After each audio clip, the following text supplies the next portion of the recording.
Good evening everyone, welcome to my YouTube channel मार्फत। आज हम Bihar BPSC teacher and exclusive teacher सभी कटी के टीचर, वो बीपीएससी टीचर हो या एक्सक्लूसिव टीचर 1 to 5, 6 to 8, 9, 10, 11, 12 सभी कटी का टीचर कैसे अपना स्वयं टीडीएस फॉर्म भर सकते हैं, उसका डिटेल्स हम आप लोगों को बताने वाले हैं। सभी के पास इस तरह का फॉर्मेट है या मार्केट में खरीद सकते हैं। 4 पेज का ये फॉर्मेट है, तो इस तरह का फॉर्मेट सभी के पास होना चाहिए। तो पहले आपको ये वाला फॉर्मेट जो लास्ट में है, आपका सैलरी डिटेल्स 1 साल का 2025-26 बरस में 2025 का मार्च महीना से 2026 का फरवरी महीना तक कितना सैलरी आया है, वो डिटेल्स आपको पहले भरना होगा। तो ये डिटेल्स आपको मिलने के लिए आपको एक काम करना होगा। बिहार गवर्नमेंट का जो एचआरएमएस बिहार है, उसी को लॉगिन करके आपका अपना डिटेल्स ईयरली, वहाँ पे रिपोर्ट ऑप्शन है, रिपोर्ट ऑप्शन में जाइएगा, वहाँ पे ईयरली सैलरी डिटेल्स आप ऑप्शन है, उसमें जाकर 2025-26 साल का सैलरी का पीडीएफ डाउनलोड कर लीजिएगा। ठीक है, तो वो आपको पता ही होगा कैसे अपना सैलरी स्लिप डाउनलोड करना है। वो आपको सभी को पता है, नहीं पता है तो हम बता दिए, ध्यान से सुनिएगा। एचआरएमएस बिहार जाकर आपका यूज़र आईडी पासवर्ड देकर, या जो जिसके पास यूज़र आईडी पासवर्ड नहीं भी है, वो ओटीपी वाला फॉरगेट पासवर्ड करके या फॉरगेट यूजर नेम करके भी अपना मोबाइल देकर यूजर आईडी ले सकते हैं। उसके बाद पासवर्ड न्यू पासवर्ड करके भी आप पासवर्ड और यूजर आईडी लेकर अपना एचआरएमएस खोल के उसी में रिपोर्ट नीचे स्क्रॉल कीजिएगा, वहाँ पे रिपोर्ट बोल के एक सब ऑप्शन है, वहाँ पे जाकर ईयरली सैलरी डाउनलोड कीजिएगा 2025-26 का।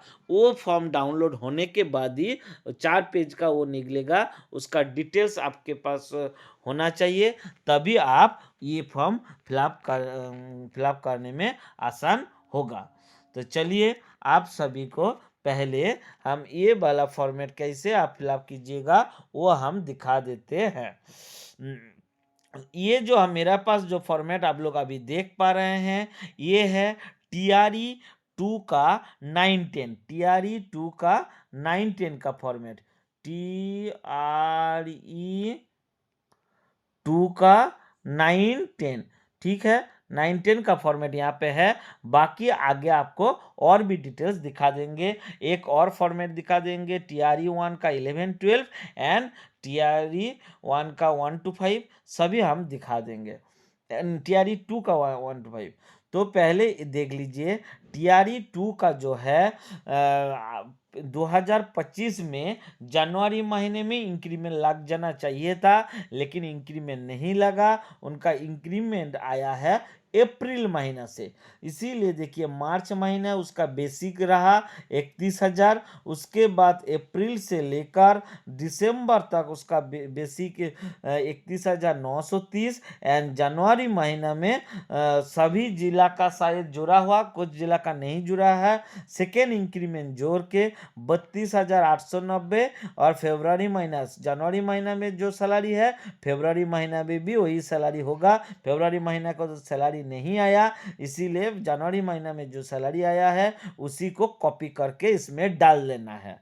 तो ये हो गया आपका पहला बेसिक। देखिए, फॉर्मेट में माह एवं वर्ष, उसके बाद वेतन मैट्रिक्स में पुनर्वीक्षण मूल वेतन, अर्थात कौन आपका मूल वेतन क्या है, उसके बाद महंगाई भत्ता, उसके बाद दिया हुआ है मकान किराया भत्ता अर्थात एचआरए, महंगाई भत्ता मतलब डीए, उसके बाद चिकित्सा भत्ता, उसके बाद शहरी परिवहन, अन्न, आय का कुल योग, सीपीएफ, ग्रुप बीमा, पेशा कर, इसके बाद ये वाला है, उसके बाद कटौती का जो शुद्ध आय, डिटेल्स यहाँ पे दिया हुआ है।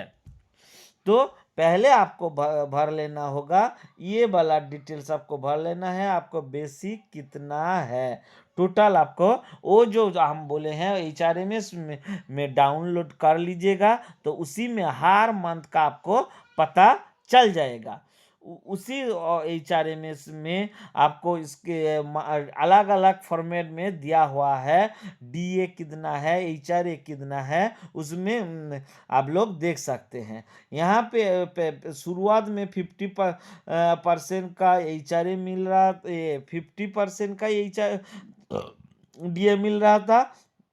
बाकी इंक्रीमेंट जोड़ के भी दिसंबर तक नवंबर तक 50% ही आपका इंक्रीमेंट DA मिला है। उसके बाद दिसंबर में 58% डायरेक्ट इंक्रीमेंट मिला है, और जनवरी महीने में भी 58 और फरवरी महीने में भी 58, इसीलिए इसका उतना डिफरेंस हो गया है। आपका डिटेल्स अपना अपना देख कर भरिएगा। उसके बाद मकान किराया भत्ता अर्थात HRA पहले हम लोगों को 4% दे रहा था, उसके एकदम 4% हम लोगों को दिसंबर महीना तक दिया है। उसके बाद जनवरी और फरवरी जो यहाँ पे हिसाब है वो आपका 7.5% अर्थात 7.5% है। जनवरी और फरवरी हम लोगों का जो सैलरी यहाँ पे जोड़ा हुआ है वो 7.5% के हिसाब से।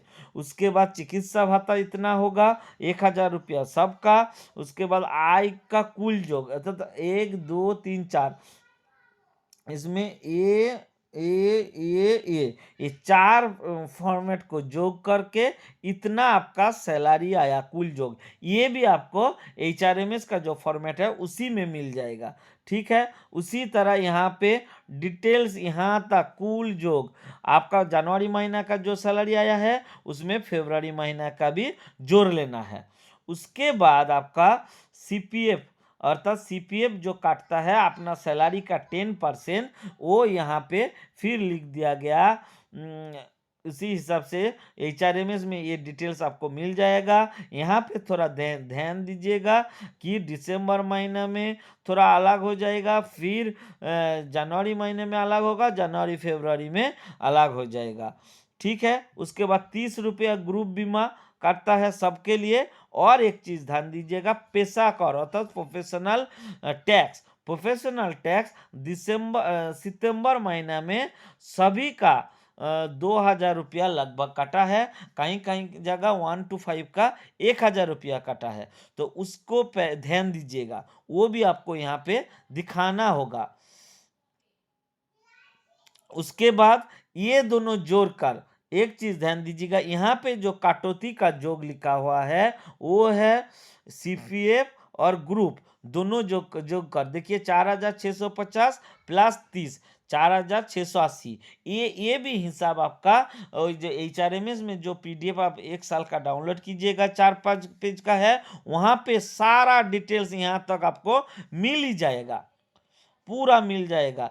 जनवरी महीने के मिल गया, जनवरी महीने को कॉपी करके ये मिल जाएगा आपको।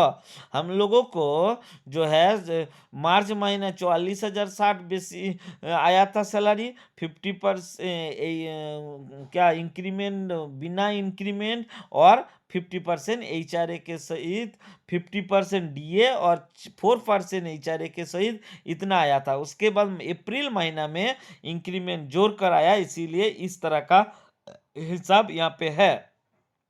और लास्ट में देखिए दिसंबर महीने का सैलरी 47,971, ये हिसाब है। इसमें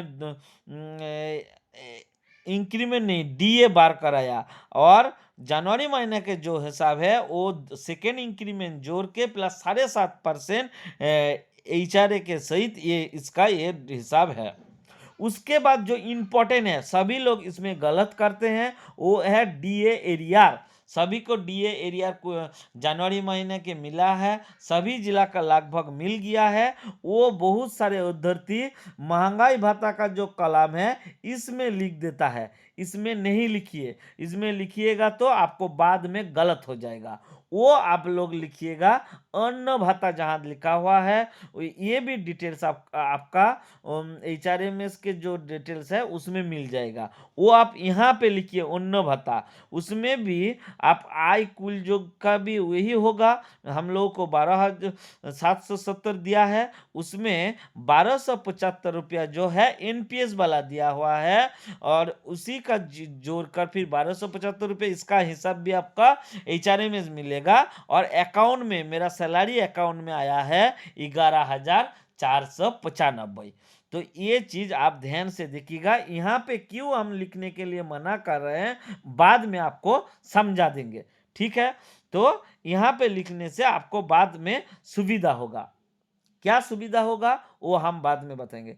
और एक चीज बता देते हैं, यहाँ पे ऊपर में देखिए नाम, पदनाम हो तो स्कूल टीचर, 9-10 होगा तो 9-10 लिखिएगा, उसके बाद यहाँ विद्यालय नाम लिख दीजिएगा, ठीक है। ये पोर्शन आपका फ्लॉप हो गया है। इसमें और क्या करना है, इसमें लास्ट में जो काम है ये भी आपका HRMS में मिल जाएगा। उसका डिटेल्स देखिए, वो नहीं भी मिलेगा या आपको समझ में नहीं आएगा तो यहाँ पे क्या करना होगा, 12 महीना का जो है मार्च से लेकर फरवरी तक मूल वेतन का जो वेतन है वो यहाँ पे टोटल करके नीचे लिखना है। उसके बाद महंगाई भत्ता DA का टोटल यहाँ लिखना है, नीचे का जो ऑप्शन है यहाँ लिखना है DA का टोटल। उसके बाद मकान क्रिया HRA के डिटेल्स यहाँ लिखना है। उसके बाद चिकित्सा भत्ता देखिए 12 महीने के 12,000 है, यहाँ लिखा हुआ है। उसके बाद DA का जो एरियर है वो भी नीचे हम उतार दिए हैं। उसके बाद सैलरी जो है टोटल कुल आय सैलरी जो है ये 12 महीना प्लस HRA जोड़कर हम यहाँ लिखे हैं। यहाँ हम क्यों नहीं लिखे आपको बाद में बताएंगे। उसके बाद CPF जो है 12 महीना प्लस 1275 रुपया जो NPS में जमा हुआ उसका 12 महीना प्लस ये जोड़कर हम यहाँ लिखे हैं। उसके बाद 12 महीना के 30 रुपया करके काटा, 3/12 360 प्लस पेशा कर का जो है ये पे 2,000 रुपया लिख दिए हैं। उसके बाद कटौती का कुल योग जो है ये भी आपका 12 महीना और यहाँ पे जो DA एरियर है वो यहाँ पे जोड़कर 1275 जो यहाँ पे NPS में काटा है वो यहाँ पे भी फिर लिखना होगा। तो 12 महीना का कटौती जोग प्लस DA जोड़कर यहाँ लिख दिए हैं। और यहाँ पे भी 12 महीना जो सैलरी आया है हमको 11 महीना का सैलरी आया और फरवरी महीना जोड़कर 12 महीना हो रहा है प्लस 11,495 जो DA आया है एरियर मेरा अकाउंट में आया है उसको जोड़कर टोटल इतना सैलरी हमको सरकार देगा या दे दिया है। 11 महीना का दे दिया है, 1 महीना बाकी है, इसी जनवरी के हिसाब से ही मिलेगा। तो इसका यहाँ लिखना है, ये बहुत ही इंपॉर्टेंट है। ये पहले आप लोग देख लीजिए, इसी को बाद में सभी जगह उतारना होगा। और नीचे देखिए हस्ताक्षर है, अपना यहाँ पे हस्ताक्षर करना होगा। तो ये जो फॉर्मेट पहले फिलअप करना होगा ये बहुत ही इंपॉर्टेंट है, ठीक है। आगे हम जो फॉर्म है बाकी 4 पेज का वो फॉर्म बाद में इसी के बाद फिलअप करके या फिलअप किया हुआ है उसको डिटेल्स यहाँ पे बताएंगे। यहाँ से हम उतार के वहाँ पे ले जाएंगे क्योंकि पहले ये पोर्शन फिलअप हो जाएगा ये वाला पेज, तो उसमें सहूलियत होगा। क्योंकि वहाँ पे भी मूल वेतन का टोटल कितना है ये उतारना है। उसके बाद महंगाई भत्ता अर्थात DA कितना है उतारना है। उसके बाद HRA उतारना है। उसके बाद चिकित्सा भत्ता अर्थात मेडिकल उतारना है। उसके बाद आपका जो एरियर भी वहाँ पे लिखना है। यहाँ पे आप एरियर लिख दीजिएगा तो इसका टोटल यहाँ पे महंगाई भत्ता में आ जाएगा, लेकिन वहाँ पे अलग से HRA आप लिख नहीं पाइएगा या लिखिएगा तो डबल हो जाएगा, इसीलिए हम यहाँ पे लिखने के लिए मना कर रहे हैं, ठीक है। आगे आपको बाकी फॉर्म फिलअप करके चलिए दिखाते हैं। इसके बाद वो वाला फॉर्म फिलअप करने के बाद आपका ये वाला ऑप्शन आ जाएगा। ये वाला ऑप्शन आ जाएगा। आप लोग कैसे फॉर्म फिलअप कीजिएगा वो हम यहाँ पे आपको बता देंगे।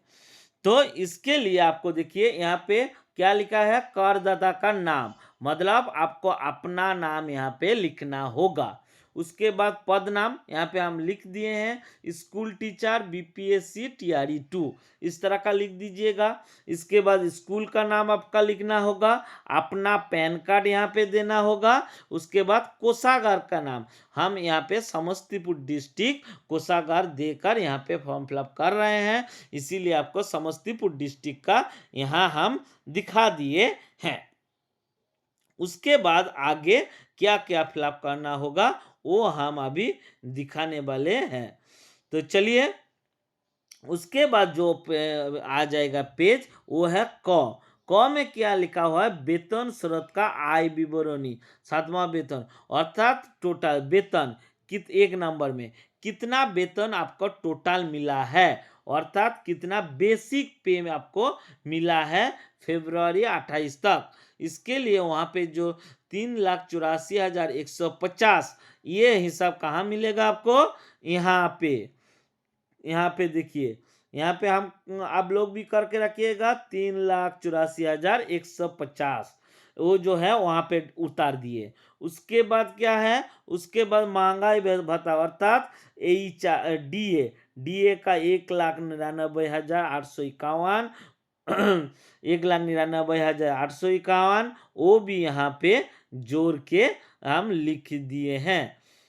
देखिए जोड़ के यहाँ पे लिख दिए हैं। उसके बाद वहीं पे आपको मिल जाएगा मकान भत्ता अर्थात HRA 17,987, और उसके बाद चिकित्सा भत्ता अर्थात मेडिकल 12,000 यहाँ पे मिल जाएगा। और यहाँ पे देखिए ऑप्शन है महंगाई भत्ता का बकाया राशि, अर्थात डीए का जो बकाया 12,770 आपको हमको मिला है, जो आपका HRMS में दिखा है वो यहाँ पे लिखना होगा। आप वहाँ पे 1,99,899 यहाँ पे जो महंगाई भत्ता है, और ये महंगाई भत्ता क्यों नहीं वहाँ पे लिखने के लिए हम मना कर रहे हैं, इसीलिए नहीं मना कर रहे, वहाँ पे आप लिख दीजिएगा तो वो महंगाई भत्ता और ये 12,777 और ये जोड़कर यहाँ आपका आ जाएगा। फिर आप यहाँ पे महंगाई भत्ता लिखिएगा तो महंगाई भत्ता डबल जोड़ हो जाएगा। समझ में आया कि आप लोग मान लीजिए यहाँ पे महंगाई भत्ता हम जो 1,99,000 लिखे हैं, यहाँ पे आप डीए एरिया का महंगाई भत्ता लिख दीजिएगा तो यहाँ पे 1,99,800 या जो भी होगा, तो यहाँ पे मान लीजिए 2,10,11,000 यहाँ पे हो जाएगा। फिर 12,700 लिखिएगा तो डबल ना हो जाएगा, इसीलिए हम वहाँ पे लिखने के लिए मना किए थे। ठीक है, तो टोटल है यहाँ पे आय आपका ये 4, 1 2 3 4 और ये टोटल जोड़ करके 6,26,798, ये भी हिसाब आपका यही मिल जाएगा। देखिए टोटल आय जो है, आय का मूल जोग ये वाला यहाँ पे मिला हुआ है 6,26,798। हम पहले से बोले ये वाला फॉर्मेट बहुत ही इंपॉर्टेंट है, पहले फिलअप कर लीजिएगा तो आपका आसानी होगा। तो 6,26,798 यहाँ पे लिख दीजिए। उसके बाद ख में आइए, फिर आपको 6,26,798 इसमें लिखना होगा वेतन स्रोत का प्राप्त कुल आय, क्योंकि वेतन से आपको इतना मिला है, और सरकार का रूल्स है कि 16 आय के अंतर्गत मानव कटौती की राशि के 75,000, अर्थात 75,000 माइनस करके फिर यहाँ पे आपको डाल देना है। ये रूल्स के हिसाब से 75,000 माइनस करके डाल देना है। और एक चीज यहाँ पे देखिएगा, यहाँ पे जो है इतना हमको सैलरी से मिला है, और यहाँ पे और भी आय जोड़ करने के लिए बताया गया है। हम 6 नंबर पे बचत बैंक और बचत खाता में ब्याज इत्यादि, अर्थात सैलरी अकाउंट में भी इंटरेस्ट आता है, एक बार दिसंबर महीना और एक बार शायद जून जुलाई में देता है। तो मेरे को इतना आया है 178 रुपया, तो उसको हम जोड़कर टोटल मेरा आय 5,51,976 हुआ है, वो हम यहाँ पे दिखा दिया। उसी को फिर यहाँ पे उतारना है 9 नंबर पे, और 10 के गुणक के परिवर्तन राशि अर्थात 76 है, तो इसको हम 80 लिख दिए हैं। इसी हिसाब से लिखना होगा। किसी का 75 है वो भी 80 लिखना होगा, लेकिन किसी का 72 है तो वो 70 लिख सकते हैं यहाँ पे। तो हम 5,51,980 लिख दिए हैं। और 10 नंबर में देखिए, ध्यान से देखिएगा, उसको फिर आपको यहाँ पे लिखना होगा। जो 5,09,80 यहाँ लिखे हैं, 5,51,980 यहाँ पे लिखना होगा। इसके बाद आपको 4 लाख आयकर इसमें नील है, शून्य है, तो उसको आपको माइनस कर देना है। 5,51,980 से 4 लाख माइनस कर देना है। वो आपको यहाँ पे लिखना होगा 1,51,980। तो 5,51,900 से 4 लाख माइनस कीजिएगा तो 1,51,980 होगा। उसका 5% आपको निकालना होगा, क्योंकि यही 5% है आपका आय देने का, टैक्स देने का है। तो ये टैक्स आपको हो जाएगा 7,599। इसी को आप फिर यहाँ पे लिख देना है 7,599, इसको आपको यहाँ पर लिख देना है। उसके बाद क्या कहा, 11 नंबर में ध्यान से पढ़िएगा कि 60,000 तक यहाँ पे छूट है। तो मेरा तो टैक्स हो गया 7,599, 60,000 तक हमको छूट है। मतलब हमको मेरा ये वाला 55,000 भी होता फिर भी मेरा छूट ही रहता। तो इसीलिए ये 60,000 माइनस करने के लिए बोला है। तो 60,000 माइनस से दिखा दीजिएगा, और आयकर जो है शुद्ध देय आयकर वो नील हो जाएगा, आपका 0 हो जाएगा। तो इसीलिए यहाँ पे नील, यहाँ पे नील, यहाँ पे नील लिख दीजिएगा। ठीक है, ये वाला फॉर्म फिलअप हो गया है। यहाँ पे फिर आपको सिग्नेचर करना होगा, अपना सिग्नेचर यहाँ पे होगा। उसके बाद ये वाला फॉर्मेट में आपको फिर दूसरा टीडीएस के पार्ट ए वाला फॉर्म फिलअप करना होगा। Name and address of employer, अर्थात किसके अंडर में आप जॉब कर रहे हैं।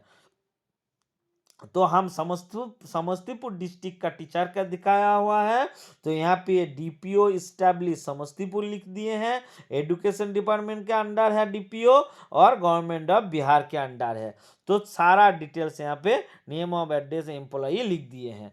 और इसके बाद यहाँ पे आपका name and address of employee, और यहाँ पे एम्प्लॉयर, यहाँ पे एम्प्लॉई, अर्थात अपना डिटेल्स जो फॉर्म फिलअप कर रहे हैं उसका नाम, उसका पहले फॉर्म में था डिजिग्नेशन, यहाँ पे फिर एड्रेस दे दिया है। तो आप डिजिग्नेशन और एड्रेस दोनों यहाँ पे दे सकते हैं। अपना घर कहाँ है पता वो यहाँ पे दे सकते हैं या देना होगा।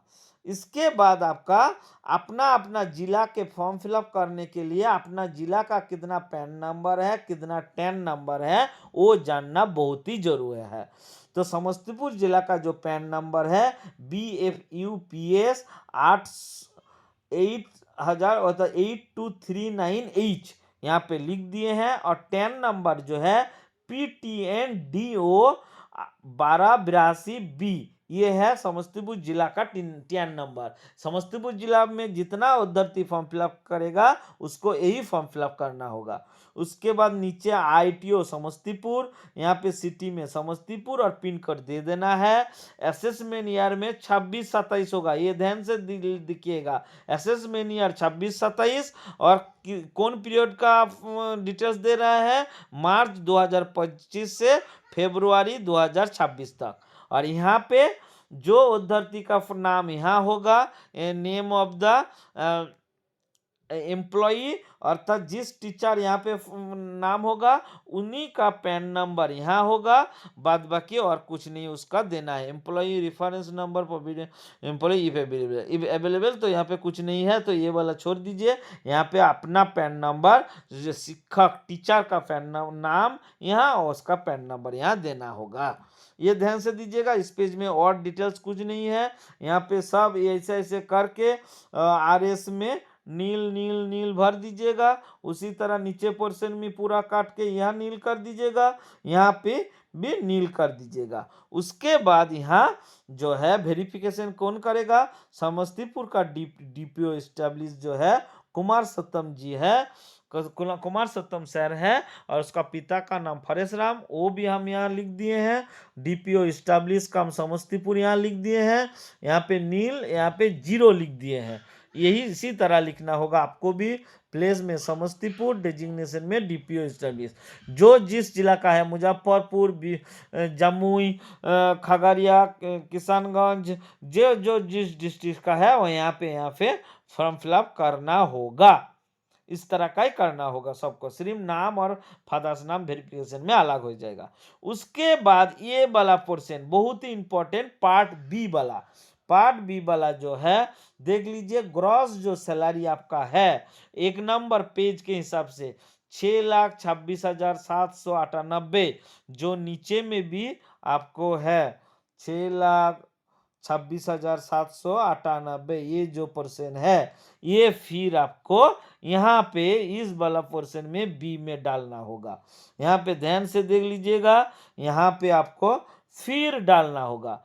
उसके बाद आपका डी में ये सब नील नील कर दीजिएगा। डी में, डी वाला ऑप्शन के सीधे यहाँ पे फिर 6,26,000 लिखना होगा, यहाँ पे नील, डिटेल्स नील नील करके चलिएगा। उसके बाद फिर आपको आना होगा 3 नंबर में। 3 नंबर में फिर जो टोटल आय का है 6,26,798, वो यहाँ पे फिर डाल देना है। उसके बाद आ जाइए 4 नंबर पे। यहाँ पे जो 4 नंबर है, यहाँ पे देखिए लिखा हुआ है standard deduction under section 50,000, new section 75,000। यहाँ पे 75,000 लिख देना है। उसके बाद ए वाला में 75,000 और बी में लिखा है एंटरटेनमेंट अलाउंस अंडर सेक्शन। ये हम लोग का एंटरटेनमेंट अलाउंस नहीं है, तो इसमें ऐसे कर देना है। उसके बाद प्रोफेशनल टैक्स, जो 2,000 रुपया टैक्स कटा हुआ है, किसी का 1,000 रुपया कटा हुआ है, वो यहाँ पे लिखना होगा। बहुत सारे अभ्यर्थी इसको छोड़ दिए हैं, वो ध्यान से देखिएगा, यहाँ पे टोटल लिखना होगा। उसके बाद 5 नंबर में देखो लिखा हुआ है total amount of deduction under section 16 4A 4B 4C, अर्थात ए बी सी में जो कुछ टोटल दिखाया हुआ है 75,000, यहाँ पे 0 और 2,000 अर्थात 77,000 हो गया है, वो हमको 5 नंबर में लिख देना है। 5 नंबर में 77,000 लिख देना है। और 77,000 6,26,798 से 77,000 माइनस करके जो होगा ये हमको यहाँ पे लिख देना है। देखिए, income chargeable under the head salaries, अर्थात 3 + 1E - 5, अर्थात 5 नंबर पे जो टोटल 77,000 हुआ है, और 3 नंबर पे हाँ, 6 नंबर में क्या लिखना होगा, 3 नंबर में मेरा जो टोटल सैलरी है 6,26,000, उसका +1E यहाँ पे नहीं है, और 5 नंबर को माइनस करना पड़ेगा, अर्थात इसको और इसको माइनस करके यहाँ पे लिख देना है। 77,000 से माइनस करके लिखने से 5,49,798 यहाँ पे लिखना होगा। उसके बाद ये सब नील होगा। उसके बाद फिर 5,49,798 को फिर यहाँ पे लिखना होगा। फिर ग्रॉस टोटल इनकम में उसको लिख देना है 9 नंबर में। दूसरे जगह दूसरा फॉर्मेट भी है इस तरह का, तो सेक्शन वाइज देख लीजिएगा, 9 नंबर 10 नंबर। उसके बाद 10 नंबर के बाद टोटल ये सब नील नील करके चलिएगा, ये सब नील नील करके चलिएगा, फिर नील करके चलिएगा, फिर आ जाइएगा एकदम 12 नंबर पे। तो 12 नंबर में जो है टोटल टैक्सेबल इनकम 9/11 के हिसाब से, और 5,51,980, ये कहाँ से उठाइएगा, ये आपको उठाना है। देखिएगा, जो चीज हम फर्स्ट पेज में भरे हुए थे, ये देखिए ये वाला जो 10 के गुणक के परिमाण से राशि 9 नंबर में जो है, ये वाला 5,51,980 जो मेरा सैलरी का इनकम को माइनस करके है, वो वाला यहाँ पे लिखना है और ये वाला भी वहाँ पे लिखेंगे। देखिएगा टैक्स भी वहाँ पे लिखेंगे हम। 5,51,980 हो गया में फॉर्म फिलअप मोटा मोटी। 5,51,980 यहाँ लिख दिए हैं। उसके बाद जो टैक्स अमाउंट 5% इसका है वो यहाँ पे लिख देना होगा। उसके बाद जो 14 नंबर पे रिबेट अंडर सेक्शन 87 60,000 रुपया रिबेट होता है। तो 7,599 रुपया मेरा टैक्स है, लेकिन उसमें 60,000 रुपया रिबेट है। तो मेरे को तो चाहिए 7,000 10,000, उससे ज़्यादा 50,000 रिबेट है, तो 60,000 यहाँ पे लिख दिए हैं। बाकी नील नील कर दीजिएगा।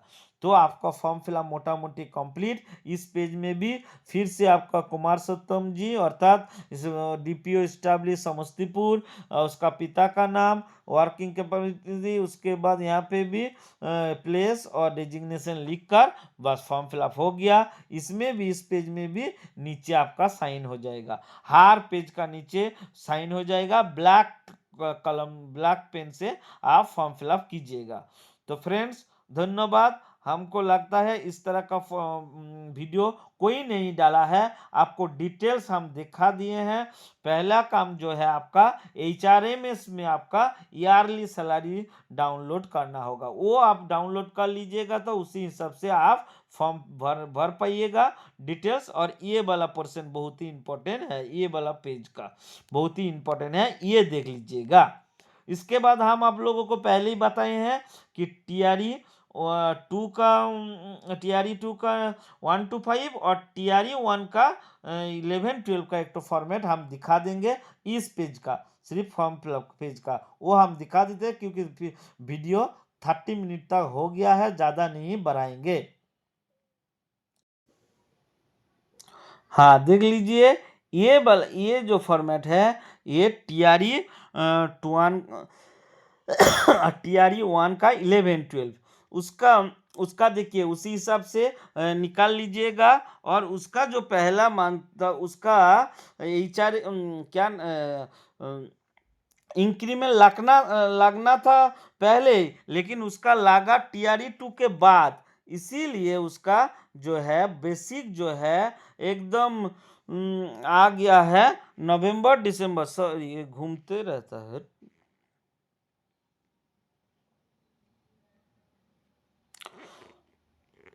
तो ये जो सॉरी देखिए ये जो है मार्च से एकदम 32,000 उसका जो बेसिक है ये यहाँ पे दिया हुआ है। उसके बाद जुलाई से उसका इंक्रीमेंट जुड़ा है, अर्थात उनको जुड़ना था 2024 में जुलाई में, लेकिन उसका इंक्रीमेंट जुड़ा है 2025 में आकर जुलाई में। इसीलिए उसका सैलरी जो है यहाँ पे आकर 32,000 से 2 तो इंक्रीमेंट जुड़ गया एक ही साथ। एक इंक्रीमेंट नहीं 2 गो इंक्रीमेंट यहाँ पे जुड़ गया 33,950। उसी हिसाब से एकदम फरवरी तक उसका 33,950 हुआ है। सभी जैसे पहले हम बता दिए हैं उसी तरह यहाँ पे भी आपको इस तरह का फॉर्मेट भरना है। TRE 1 हो 2 हो 1 to 5 6 to 8 इस तरह का टोटल है यहाँ पे भरना है। NPS जो है ये गलत किए हैं, उनको ये साइड जो है ये साइड यहाँ पे होना चाहिए, उधर होना चाहिए। उसके बाद ये देखो जो एरियर हम पहले बता रहे हैं, एरियर का फॉर्मेट जो है DA का एरियर यहाँ पे नहीं भरिए, बल्कि ओन में यहाँ भरिए, नहीं तो बाद में वो गलत हो जाएगा।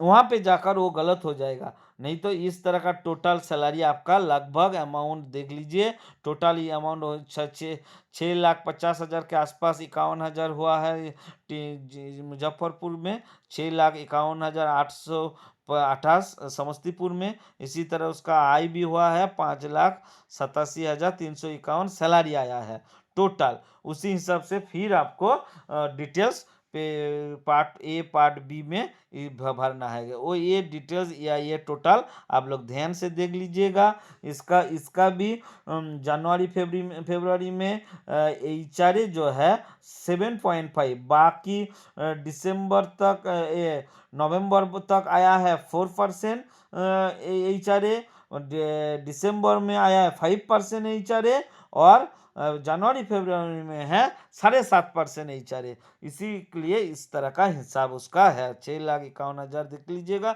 ये वाला मिला लीजिएगा। आप लोग अपना अपना सैलरी, इसीलिए हम पहले बताए हैं कि सैलरी आप लोग अपना अपना सैलरी स्लिप जोड़ कर ही इसका कीजिएगा। इसके बाद हम टीआरई 1 2 इसके बाद हम दिखा देते हैं टीआरई 1 का, टीआरई 2 का 1 to 5 उसका भी देख लीजिए है। इस तरह का 25,000 करके भी आया है। सॉरी, ये भी 25,600 नहीं है, नहीं ये भी है टीआरई 1 का 1 to 5 का, ये भी है 1 to 5 का, क्योंकि इसका भी जुलाई में 2 गो इंक्रीमेंट डायरेक्ट लगा हुआ है। और इसी तरह आपका सैलरी डिटेल्स भी यहाँ पे इस तरह का आया है। देख लीजिए इसका टोटल आया है 5,17,000 सैलरी आया है। इसका एचआरए आया है 10,610, 10,610 10% ये हुआ है। उसके बाद उसका खाता में आया है 9,550 अर्थात अकाउंट में, सैलरी अकाउंट में। तो इसका आय हो गया टोटल 5,17,178, और ये हो गया आपका सैलरी 4,66,258। टीआरई 1 का ये है, ये हिसाब है। तो ये सारा चीज़ उस तरह का जो हम बताए हैं इस तरह का ही फॉर्म फिलअप करना होगा। 2-3 चीज़ यहाँ पे ध्यान दीजिएगा। पेशा कर आयकर जो है सितंबर महीने में काटा है, और बाकी उसको जोड़कर ये 2,000 ज़्यादा हो जाएगा बाकी डिटेल्स। लेकिन सभी चीज़ आप HRMS से बार बार यही चीज़ बताते हैं, HRMS में 1 ईयर सैलरी स्लिप जो मिलता है वो डाउनलोड करके भी इसको भरिएगा। तो फ्रेंड्स, धन्यवाद। आप सभी को मेरा वीडियो अच्छा लगे तो ज़रूर फ्रेंड के साथ शेयर कर दीजिए, क्या ताकि 2-4 दिन में सबको इस तरह का फॉर्म फिलअप करना होगा, और सभी को आप TDS फॉर्म BRC में या जिला में जमा करना होगा।